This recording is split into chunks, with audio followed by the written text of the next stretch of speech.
Football বিশ্বের সবচেয়ে আলোচিত সুপারস্টারদের একজন নেইমার জুনিয়র। মাঠে তার অসাধারণ ড্রিবল, গতি আর গোল করার দক্ষতা তাকে বিশ্বজুড়ে কোটি কোটি ভক্ত এনে দিয়েছে। ব্রাজিলের এই তারকা ফুটবলারের নাম শুনলেই অনেকের চোখে ভেসে ওঠে ঝলমলে ক্যারিয়ার, বিলাসবহুল জীবন এবং অসংখ্য ট্রফির গল্প। কিন্তু এবার নেইমারকে ঘিরে সামনে এসেছে এক ভিন্ন ধরনের বিতর্ক, একটি মামলা যা করেছেন তারই সাবেক রাঁধুনি। এই ঘটনাটি এখন ব্রাজিলের গণমাধ্যমে বেশ আলোচিত হয়ে উঠেছে, কারণ অভিযোগগুলো শুধু কাজের পরিবেশ নয়, বরং অতিরিক্ত কাজের চাপ এবং স্বাস্থ্যগত সমস্যার সঙ্গেও জড়িয়ে আছে। মামলার অভিযোগ অনুযায়ী নেইমারের ব্রাজিলের বাড়িতে কর্মরত সেই রাঁধুনির সঙ্গে যে চুক্তি হয়েছিল সেখানে স্পষ্টভাবে বলা ছিল প্রতিদিন প্রায় 10 ঘন্টা কাজ করতে হবে, কিন্তু বাস্তবে পরিস্থিতি ছিল ভিন্ন। অভিযোগে বলা হয়েছে তাকে প্রায় 16 ঘন্টা পর্যন্ত কাজ করতে বাধ্য করা হতো। ভাবুন তো, একজন মানুষ প্রতিদিন এত দীর্ঘ সময় কাজ করলে তার শারীরিক ও মানসিক চাপ কতটা বাড়তে পারে। রাঁধুনির দাবি অনুযায়ী নেইমারের বাড়িতে প্রায় বড় বড় পার্টি বা অতিথি সমাগম হতো। অনেক সময় সেই অতিথির সংখ্যা 100 বা 150 জন পর্যন্ত পৌঁছে যেত। আর এত বড় সংখ্যক মানুষের জন্য রান্না করা যে কতটা কঠিন কাজ তা সহজেই অনুমান করা যায়। তার বক্তব্য অনুযায়ী একবার তাকে প্রায় 10 কেজি পর্যন্ত মাংস বহন করতে হতো।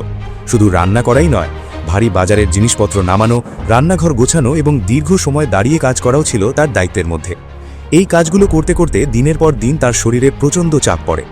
মামলার কাগজপত্রে উল্লেখ করা হয়েছে এই অতিরিক্ত কাজের চাপের কারণে তার পিঠ এবং কোমরে গুরুতর সমস্যা দেখা দেয়, এমনকি তাকে চিকিৎসাও নিতে হয়েছে বলে দাবি করা হয়েছে।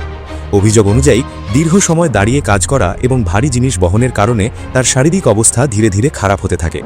এখানে আরেকটি বিষয় বেশ আলোচনায় এসেছে, তার বেতন।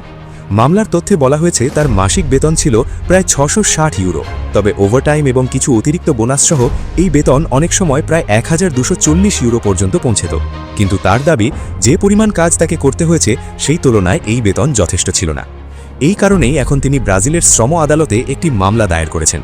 সেখানে তিনি প্রায় 43,000 ইউরো ক্ষতিপূরণ দাবি করেছেন। এই অর্থের মধ্যে রয়েছে অতিরিক্ত কাজের ক্ষতিপূরণ, স্বাস্থ্যগত সমস্যার জন্য ক্ষতিপূরণ এবং অন্যান্য শ্রম আইনের দাবি। মামলাটি ইতিমধ্যে ব্রাজিলের শ্রম আদালতে জমা দেওয়া হয়েছে এবং বিষয়টি এখন আইনি প্রক্রিয়ার মধ্য দিয়ে যাচ্ছে। তবে এখনও পর্যন্ত নেইমার জুনিয়র বা তার আইনজীবী দলের পক্ষ থেকে এই অভিযোগের বিষয়ে কোনো আনুষ্ঠানিক মন্তব্য করা হয়নি। ফুটবল দুনিয়ায় এমন ঘটনা নতুন নয়। অনেক সময় বড় বড় তারকাদের ব্যক্তিগত কর্মচারীদের সঙ্গে কাজের পরিবেশ বা বেতনের বিষয়ে বিরোধ তৈরি হয়। কিন্তু নেইমারের মতো বিশ্বখ্যাত একজন খেলোয়াড়কে ঘিরে এমন মামলা হওয়ায় বিষয়টি দ্রুতই সংবাদ মাধ্যমের নজরে চলে এসেছে। নেইমার শুধু ব্রাজিলেই নয়, পুরো বিশ্বের অন্যতম জনপ্রিয় ফুটবলার।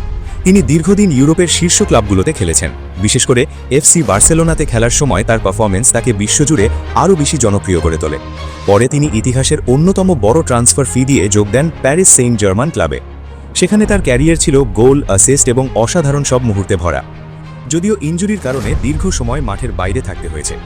মাঠের পারফরম্যান্সের পাশাপাশি নেইমারের ব্যক্তিগত জীবনও প্রায়ই আলোচনায় আসে।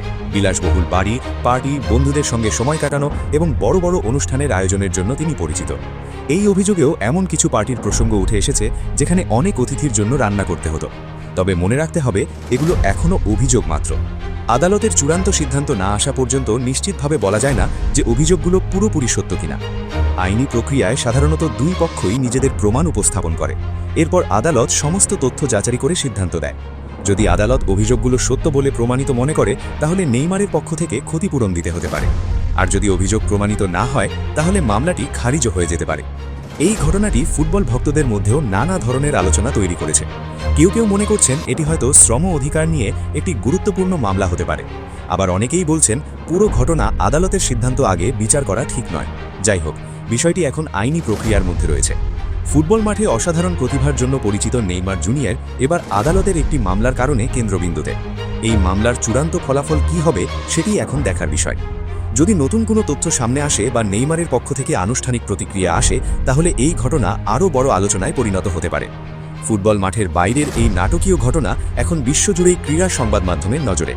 এখন প্রশ্ন একটাই, এই মামলার শেষ কোথায় গিয়ে দাঁড়াবে তা জানতে হলে আমাদের অপেক্ষা করতে হবে আদালতের পরবর্তী সিদ্ধান্তের জন্য।